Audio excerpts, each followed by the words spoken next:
You know, I was thinking about which of the many stories you've told me I want you to repeat right now, but I think my favorite one is the story of how you convinced the King of England to declare war on the moon and then managed to make it so he lost that war. That is a good story. It's a fascinating story. That's a good one. I don't like it that much. Oh, you can pick a different one. No, that one's... The gentleman has asked for this story, and I shall do him the courtesy of answering, if you don't mind. No, that's Marshal fine. Inspector Sir Lots of Names.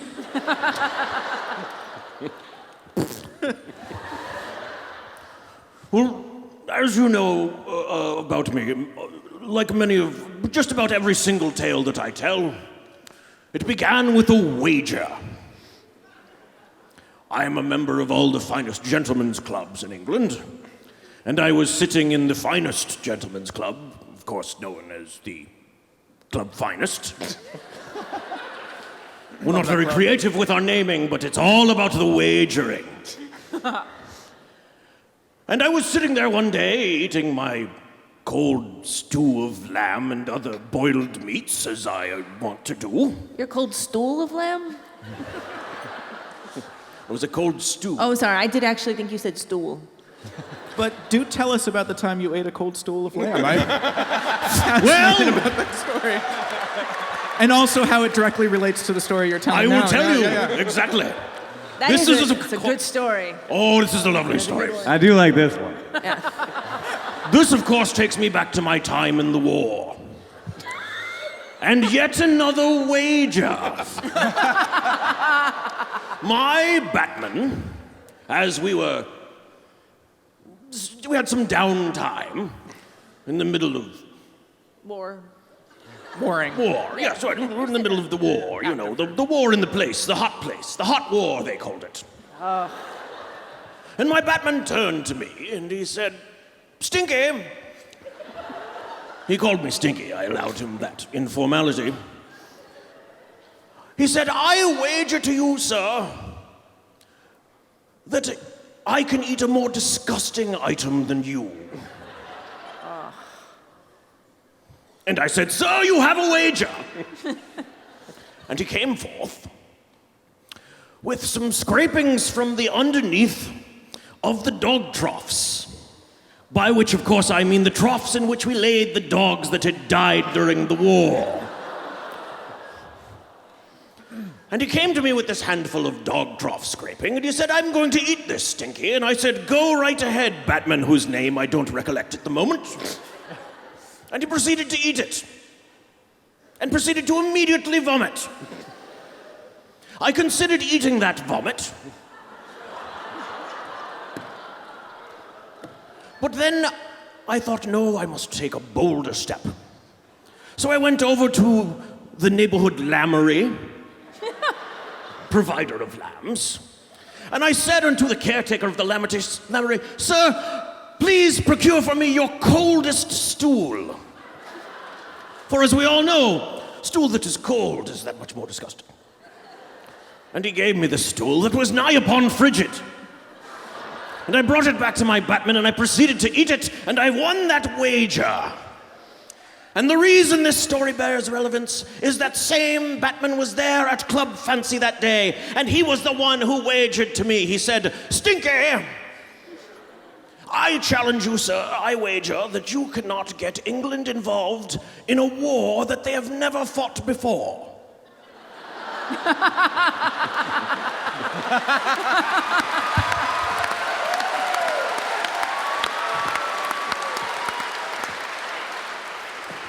And I thought about this for a time, and this was, of course, very difficult because England has waged war with every single country on the planet and several that have not been invented yet.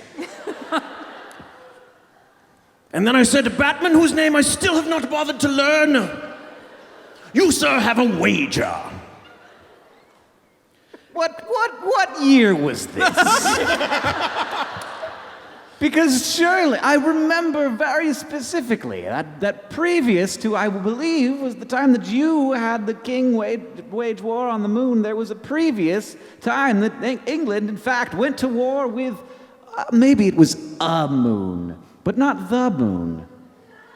Sir, I believe you are mistaken. If you would go back to your history books, you would understand that while we did wage war on the moon, this was the old moon.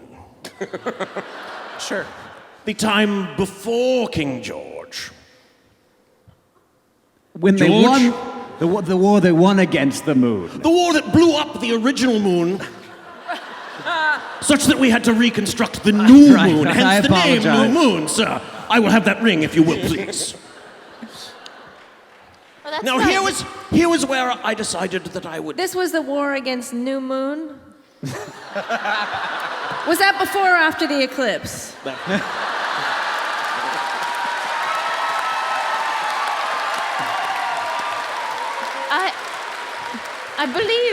I believe that was in the twilight of the Empire. Yes, those were entirely different wars. But I decided I would take this wager and make my advantage of it. And so here is exactly what I did. I went to the king, and I said, "Kingy," because we're very good friends.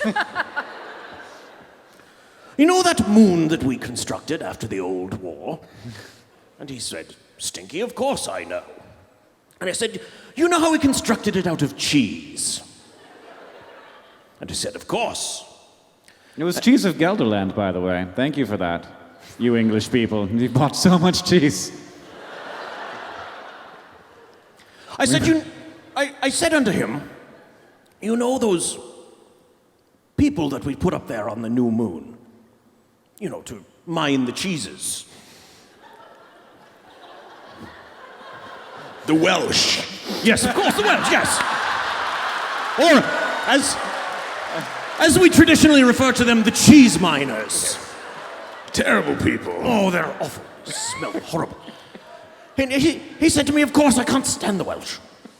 And I said, "Kingy, I should like that you should declare war upon the Moon Welsh."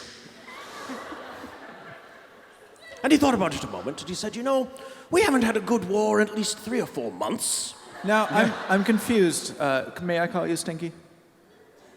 I shall allow it. All right, I'm confused, Stinky, because I can't remember anyone who loves the Moon Welsh more than the king. It's his favorite subjects of his empire are the Moon Welsh. He did marry. Yeah, His queen is Moon Welsh. yeah, on her mother's side. Well, first of all, you may no longer call me Stinky. And second of all, sir, if you would recall, it was that marriage to his queen of the Moon Welsh that spoilt him upon the Moon Welsh because she was such a dreadfully unpleasant woman, and she stank of cheese. And of course, you will remember the king's cheese allergy. Made him itch in various parts that he never cared to mention. And that I stoked his anger towards the Moon Welsh using this information. I must say, I'm also a good friend of Kingy. There are no parts that he does not like to mention. I call that into question, sir. I will second that. I have found him to be quite willing to discuss all his parts.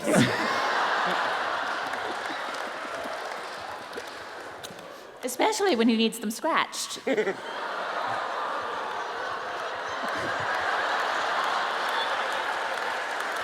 Your move, Stinky. I concede, in good company perhaps you will not discuss these parts, but I cannot argue with you that amongst ladies of certain persuasions and lengthy nails... No, please. We all know who you're speaking of here.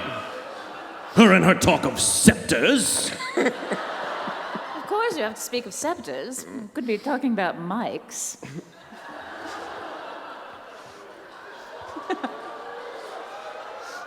Now, how are you doing, Fuzzlebutt? We're all friends here. I'm certain of it, for now at least. Might I ask you what is contained in your flask, sir? Absinthe. Scotch? Yes, perhaps we could mend our fences with a little mutual scotch. A little tipple. Carry on as you. As Well, I know. of course. I was stoking my king's hatred of the Moon Welsh, and I got him very worked up. And he put together an army to fly to the moon to defeat the Moon Welsh. Because as you know, at this time we did have rocketry. Here's mud in various holes. Oh, always delightful.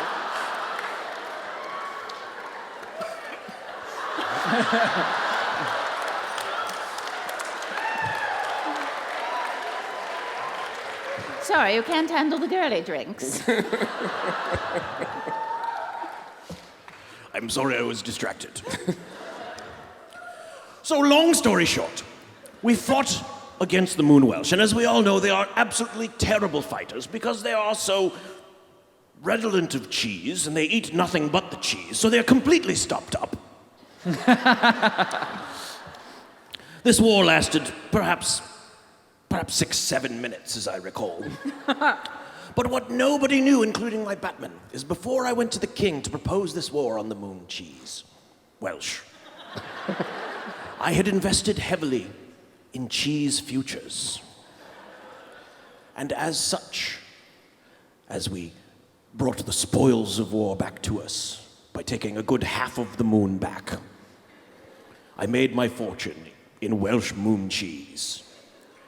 I'm just going to point out that the war was lost. You lost the war. What's the story? Oh, I'm sorry, we're speaking of the other moon war with the Welsh moon cheesemen. I'm so sorry, sir. No, it's a common mistake.